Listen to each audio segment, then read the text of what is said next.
അങ്ങനെ ഒരുപാട് കാലത്തെ കാത്തിരിപ്പിന് ശേഷം ഫ്രമ്മിന്റെ സീസൺ 4 കംപ്ലീറ്റ് ആയിട്ടുണ്ട്. ഈ ഒരു സീസൺ എങ്ങനെ ഉണ്ടായിരുന്നു ചോദിച്ചാൽ ഒരു ഓക്കെ ഫീൽ ആയിരുന്നു. കാരണം സ്ഥിരം ഇവരുടെ പരിപാടി തന്നെ ഫസ്റ്റ് എപ്പിസോഡും ലാസ്റ്റ് 2 എപ്പിസോഡും അടിപൊളിയായിട്ട് ചെയ്തിട്ടുണ്ട്. ആൻഡ് ലാസ്റ്റ് ക്ലിഫ് ഹാങ്ങേഴ്സ് ഒക്കെ ടോപ്പ് ലെവലാണ്. പക്ഷെ ഇതിന്റെ ഇടയ്ക്ക് വരുന്ന ഒരുപാട് എപ്പിസോഡ്സ് ഉണ്ട്. അത് എന്തിനാന്ന് പോലും അവർക്ക് തന്നെ അറിയത്തില്ല. നമുക്ക് വേണ്ടത് ആൻസേഴ്സ് ആണ്. സീസൺ സ്റ്റാർട്ട് ചെയ്ത ടൈം തൊട്ട് ഒരുപാട് ചോദ്യങ്ങളുണ്ട്. ഈ ചോദ്യങ്ങൾക്ക് ഉത്തരം വേണ്ടേ? അത് അവർ ഈ സീസണിലും പറഞ്ഞിട്ടില്ല. ഇനിയും വലിച്ചു നീട്ടി കൊണ്ടുപോകണം. ഇതെല്ലാം ഞങ്ങൾ സീസൺ 5 പറയാനാണ് ഇതിന്റെ റൈറ്റേഴ്സ് പറയുന്നത്. ഈ ഒരു സീസണിലോട്ട് വന്നപ്പോൾ ഇവർ റിവീൽ ചെയ്യുന്ന അല്ലെങ്കിൽ ഇവരൊരു എക്സ്പ്ലനേഷൻ ചെയ്യുന്ന കുറച്ച് കാര്യങ്ങളേ ഉള്ളൂ. അത് മെയിൻ ആയിട്ടുള്ള കാര്യങ്ങളൊന്നും അല്ല. ഓക്കെ, അത് ചുമ്മാ ഒരാൾക്ക് ഗസ് ചെയ്തെടുക്കാന്നേ ഉള്ളൂ. അല്ലെങ്കിൽ ഫാൻ തിയറീസ് ഒക്കെ ഒരുപാട് അതിനെപ്പറ്റി വരുന്നുണ്ട്. ഇപ്പം ഫോർ എക്സാമ്പിൾ പറയുകയാണെങ്കിൽ തന്നെ ഫാത്തിമയുടെ ഒരു സിറ്റുവേഷൻ, ഈ ഒരു സിറ്റുവേഷൻ ഫാത്തിമയുടെ ആ ഒരു ചിരിക്കുട്ടനും പരിപാടിയൊക്കെ കഴിഞ്ഞതിന് ശേഷം ഫാൻ തിയറീസ് ഒക്കെ പറഞ്ഞ ഒരുപാട് കാര്യങ്ങളുണ്ട്. അതുപോലെ തന്നെയാണ് ഈ ഒരു സീസണിന്റെ ആ ലാസ്റ്റ് കൊണ്ട് പ്രസന്റ് ചെയ്തിരിക്കുന്നത്. ഒരു പോയിന്റ് കഴിഞ്ഞപ്പോൾ എനിക്ക് തോന്നി ഇവിടെ നിർത്തിയിട്ട് പോകും, അങ്ങനെ തോന്നി. കാരണം ഞാൻ ഈ ഒരു സീസൺ സ്റ്റാർട്ട് ചെയ്ത് അന്നോട്ടെ ഫോളോ ചെയ്യുന്ന ഒരാളാണ്. അന്നോട്ടെ ഇത് കണ്ടുവരുമ്പോൾ ഇത്രയും വർഷം വെയിറ്റ് ചെയ്ത് 4 വർഷം, എനിക്ക് 4-5 വർഷമായി ഓരോ സീസണിലും 10 എപ്പിസോഡ് വെച്ച് റിലീസ് ചെയ്യുന്നുണ്ട്. പക്ഷെ ഈ റിലീസ് ചെയ്യുന്നവരെല്ലാം ചോദ്യങ്ങൾ കൂട്ടിക്കൊണ്ട് പോകാതെ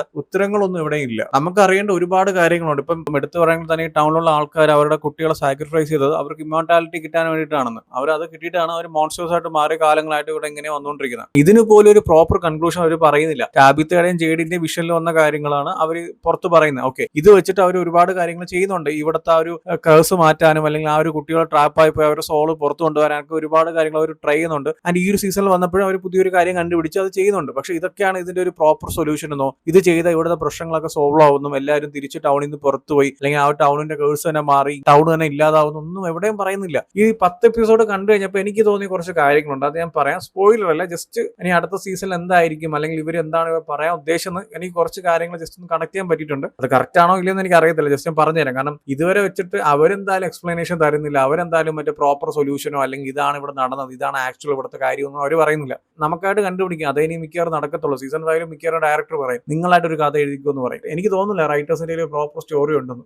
നമ്മൾ എവിടെയാണോ സീരീസ് സ്റ്റാർട്ട് ചെയ്ത് അവിടെ തന്നെ ഇപ്പോഴും നിപ്പുണ്ട്. പുതിയ ഒരുപാട് ഇവന്റ്സും പുതിയ സിറ്റുവേഷൻസ് ഒരുപാട് വരുന്നുണ്ട്. അതും ക്വസ്റ്റ്യൻ മാർക്കാണ്. ഓൾറെഡി പറഞ്ഞ കാര്യങ്ങളും ക്വസ്റ്റ്യൻ മാർക്കാണ്. പക്ഷെ ഇതെല്ലാം അങ്ങോട്ടും ഇങ്ങോട്ടും കണക്റ്റഡ് ആണെന്ന് ചോദിച്ചാൽ അതിന് ഒരുപാട് തിയറീസ് ഉണ്ട്. അത് പല വഴിക്കും കണക്ട് ചെയ്യാനും പറ്റും. ഇപ്പം സീസൺ 4 എൻഡിങ് വെച്ച് നോക്കുവാണെങ്കിൽ ഇവിടെ ഓൾറെഡി നടക്കുന്ന ഇവന്റ്സ് ഒക്കെ ലൂപ്പ് ആണെന്ന് പറയുന്നുണ്ട്. കാരണം കാലങ്ങളായിട്ട് ഇങ്ങനെ മാറി വന്നുകൊണ്ടേ ഇരിക്കുകയാണ്. ഇപ്പം ഇവിടെ ഇപ്പോൾ ടൗണിലുള്ള ആൾക്കാർ പിന്നീട് ഇതുപോലെ വേറെ കുറെ ആൾക്കാർ വരും. അങ്ങനെ ലൂപ്പായിട്ട് വന്നുകൊണ്ടിരിക്കുകയാണ്. അപ്പൊ അതിന്റെ ഒരു എക്സാമ്പിൾ ആയിട്ട് എനിക്ക് തോന്നിയ ഒരു കാര്യം എന്ന് വെച്ചാൽ നമ്മൾ വിക്ടർ ഇടയ്ക്കിടയ്ക്ക് ഒരു വിഷയം കാണുന്നുണ്ടല്ലോ, ടൗണിലുള്ള എല്ലാവരും മരിച്ചു കിടക്കുന്ന പോലെ. അപ്പൊ ഇവർക്ക് മുന്നേ ഉണ്ടായിരുന്ന ആൾക്കാർ അങ്ങനെ ആയിരിക്കാം തീർന്നത്. അത് കഴിഞ്ഞപ്പോൾ അടുത്ത ലൂപ്പായിട്ട് ഇവർ വന്നു. ചിലപ്പോൾ ഇവർക്ക് ശേഷം ഇനി അടുത്ത ആൾക്കാർ വരും. ഇതിങ്ങനെ ഒരു കണ്ടിന്യൂസ് ലൂപ്പായിട്ട് മുന്നോട്ട് പോയിക്കൊണ്ടിരിക്കാം. കാരണം അങ്ങനെ തോന്നാനുള്ള ഒരു റീസണും ഈ ഒരു സീസൺ 4 സംസാരിക്കുന്നുണ്ട്. ഞാൻ അതിലോട്ട് ഡീറ്റെയിൽ ആയിട്ട് പോകുന്നില്ല. ആ ഒരു സീസണിന്റെ എൻഡിങ് കണ്ടവർക്ക് കാര്യം ഇതുവരെ ക്ലിയർ ആയിട്ടില്ലെങ്കിൽ നിങ്ങൾ സീസൺ 1 എപ്പിസോഡ് 8 കണ്ടാൽ മതി. അപ്പൊ നിങ്ങൾക്ക് കുറച്ച് ഐഡിയ കിട്ടും എന്താണെന്നുള്ളത്. ഈ ഒരു സീസൺ കംപ്ലീറ്റ്ലി ഷോ എന്ന് ഞാൻ പറയത്തില്ല. പക്ഷെ ലാസ്റ്റ് 2 എപ്പിസോഡ് ഒഴിച്ച ബാക്കി എല്ലാം എനിക്കൊരു ഓക്കെ ഫീൽ തന്നെയായിരുന്നു. കാരണം ലാസ്റ്റ് 2 എപ്പിസോഡിലാണ് ഈ ഒരു എൻ്റെ സീസണിലെ തന്നെ ഒരു കണ്ടന്റ് ഉണ്ടെന്ന് അല്ലെങ്കിൽ കുറച്ച് ഇമ്പാക്ട് എന്നെങ്കിൽ പറയാം. കാരണം അവിടെയാണ് കുറച്ച് ട്വിസ്റ്റും അല്ലെങ്കിൽ കുറച്ച് ഇമ്പാക്ട്ഫുൾ ആയിട്ടുള്ള സീക്വൻസും കുറച്ച് എൻഗേജിംഗ് ആയിട്ടുള്ള സീക്വൻസും അടുത്തൊരു സീസൺ നമ്മൾ വെയിറ്റ് ചെയ്യണം. അല്ലെങ്കിൽ ഓക്കെ ഇതുവരെ കണ്ടത് കുറച്ച് നൈസ് ആണെന്ന് തോന്നിയത്. ബാക്കിയെല്ലാം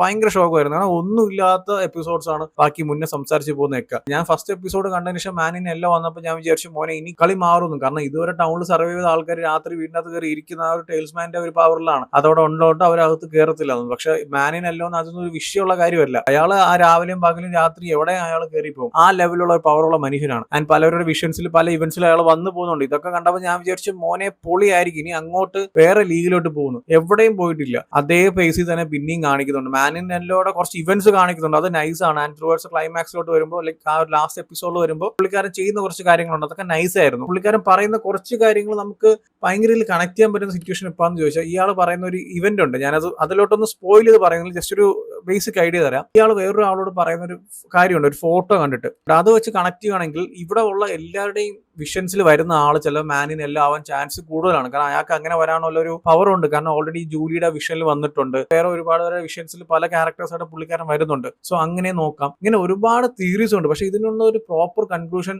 ഒന്നും ഇവിടെ ഇല്ല. ഞാൻ ഈ പറയുന്നത് എനിക്ക് തോന്നിയ കുറച്ച് കാര്യങ്ങൾ വെച്ചിട്ടാണ്. എനിക്ക് ഏറ്റവും ഇഷ്ടപ്പെട്ട ഒരു കാര്യം ഈ ഒരു എൻറ്റയർ സീസണിൽ എന്താണെന്ന് ചോദിച്ചാൽ ഈ ഒരു ടുവേർഡ്സ് എൻഡിലോട്ടൊക്കെ വരുമ്പോൾ ഇവർ ചെയ്യുന്ന കുറച്ച് കാര്യങ്ങളുണ്ട്. അതായത് ഈ മാനിന് എല്ലോ ചെയ്യുന്ന കുറച്ച് കാര്യങ്ങളുണ്ട്. അത് വെച്ചിട്ട് എനിക്ക് തോന്നുന്നത് വെച്ചാൽ അടുത്തൊരു സീസൺ, ഇത് ഞാൻ ജസ്റ്റ് ഒരു ഗസ് പറയാനാണ്, അടുത്ത സീസണിലും നമ്മളിപ്പോൾ കാണുന്നത് പോലെ ആയിരിക്കാം മിക്കവാറും. ലൈക്ക് നമ്മൾ കാണുന്ന പോലെ മറ്റേ പ്രോപ്പർ കൺക്ലൂഷൻ, പ്രോപ്പർ ആൻസർ ഒന്നും ഇവർ തരത്തില്ല. ചിലപ്പോൾ നമ്മൾ എവിടെയാണോ സ്റ്റാർട്ട് ചെയ്ത് അവിടെ തന്നെ കൊണ്ട് നിൽക്കാനുള്ള ചാൻസ് കൂടുതലാണ്. ലൈക്ക് ഒരു ലൂപ്പ് പോലെ അങ്ങനെ വരാൻ ചാൻസ് കൂടുതലാണ്. അങ്ങനത്തെ കുറച്ച് ഇവന്റ്സ് സീസൺ 4 ലാസ്റ്റ് എപ്പിസോഡ്സിൽ പറയുന്നുണ്ട്. അതൊക്കെ നൈസ് ആയിരുന്നു. അതല്ലാതെ വേറെ ഒന്നും തന്നെ എനിക്ക് എടുത്ത് പറയാനോ അല്ലെങ്കിൽ നമുക്ക് ഈ ഒരു സീരീസിൽ സംസാരിക്കുന്ന സ്റ്റോറീസോടെ കണക്ട് ചെയ്യാനോ എവിടെയില്ല. ഇതിന്റെ ഇടയ്ക്ക് തന്നെ ആവശ്യമില്ലാത്ത ഒരുപാട് സീൻസും ഒരുപാട് ക്യാരക്ടേഴ്സ് ഒക്കെ വന്നു പോകുന്നുണ്ട്. അതങ്ങ് മറക്കാം, അല്ലാതെ വേറെ നിവൃത്തിയില്ല. അവർ കാണിക്കും, നമ്മൾ കണ്ട് ഇത്രയും വെറുപ്പിച്ചിട്ടും ഇത്രയും ലാഗടിപ്പിച്ചിട്ടും നമ്മളിരുന്ന് കാണുന്നുണ്ട്. എനിക്ക് ആ ലാസ്റ്റ് 2 എപ്പിസോഡ് കണ്ടപ്പോഴാണ് കുറച്ചെങ്കിലും സമാധാനമായാലും ഇവർ എന്തെങ്കിലുമൊക്കെ പറയുന്നുണ്ടല്ലോ എന്ന്. കാരണം അല്ലെങ്കിൽ വേറെ ഒന്നും ഈ സീസണിൽ കാണത്തില്ല. ആ ലാസ്റ്റ് 2 എപ്പിസോഡിൽ പറയുന്ന കുറച്ച് എലമെന്റ്സ് അല്ലാതെ വേറെ ഒന്നും സീസണിൽ എടുത്തു പറയാനായിട്ട് ഒന്നുമില്ല. നമ്മൾ ഇതിനു മുന്നേ കണ്ട അതേ കാര്യങ്ങൾ തന്നെ റിപ്പീറ്റ് ആയിട്ട് ഇവിടെ കാണിക്കുന്നുണ്ട്. എനിക്ക് മനസ്സിലാകാത്ത അതല്ല, എല്ലാ പൊട്ടന്മാരും കൂടി എങ്ങനെയാണ് ഒരു ടൗണിൽ വന്നതെന്ന്. കാരണം അങ്ങനെയാണ് എല്ലാവരും ബിഹേവ് ചെയ്യണം ഇവിടെ. അല്ലെങ്കിൽ ഒരു ഗ്രൂപ്പായിട്ടിരുന്ന് എല്ലാം സോർട്ട് ചെയ്ത് കണ്ടുപിടിക്കാനുള്ളതിന് പലവരും പല വഴിക്ക് പോകും. കാരണം ഇവിടെ സോർട്ട് ചെയ്യാൻ പറ്റുന്ന ആൾക്കാരുണ്ട്, അവരുടെ മുന്നിൽ ആൻസേഴ്സ് ഉണ്ട്. എവിടെ ആരും കണ്ടുപിടിക്കില്ല. അവർക്ക് മറ്റേ അങ്ങനെ സിമ്പിൾ ആയിട്ട് കണ്ടുപിടിക്കുന്ന ഒരു സുഖമില്ലല്ലോ. എല്ലാവരും പൊട്ടത്തരമൊക്കെ ചെയ്തിട്ട് അവസാനം എല്ലാം കയ്യിൽ നിന്ന് പോകുമ്പോൾ ഇതാണ് ഇവിടുത്തെ റീസൺ എന്ന് കണ്ടുപിടിക്കുന്ന കുറച്ച് ടീംസ് ആണ്. അതിലും വേറൊരു ലെവൽ പൊട്ടനുണ്ട്. ആരാധന ഞാൻ പറയുന്നില്ല, ഒരു ഫോട്ടോയും കൊണ്ട് ഒരുത്തം വരും. എന്റെ മോനെ, അവനാണ് പൊട്ടൻ ഓഫ് ദ ഇയർ. അത് നിങ്ങൾ കണ്ടു നോക്കുമ്പോൾ മനസ്സിലാവും. സോ എന്തായാലും ഓവറോൾ എനിക്ക് ഒരു സീസൺ ജസ്റ്റ് ഓക്കെ ഫീൽ ആയിരുന്നു. ആ ഫൈനൽ 2 എപ്പിസോഡും കുഴപ്പമില്ല, കൊള്ളാം. ബാക്കിയെല്ലാം ഒരു ആവറേജ് എക്സ്പീരിയൻസ് ആണ് എനിക്ക് സമ്മാനിച്ചത്. സോ എന്തായാലും കണ്ടു നോക്കുക. ഓൾറെഡി ഈ ഒരു സീരീസ് കണ്ടവരാണെങ്കിൽ നിങ്ങളുടെ ഒപ്പീനിയൻസ് എന്താ വെച്ചാൽ കമന്റ് ചെയ്യൂ. വീഡിയോ ഇഷ്ടപ്പെട്ടാൽ ലൈക്ക് ചെയ്യൂ, ഷെയർ ചെയ്യൂ. ഇതുപോലത്തെ കൂടുതൽ വീഡിയോസിന് ചാനൽ സബ്സ്ക്രൈബ് ചെയ്യൂ. Thank you so much.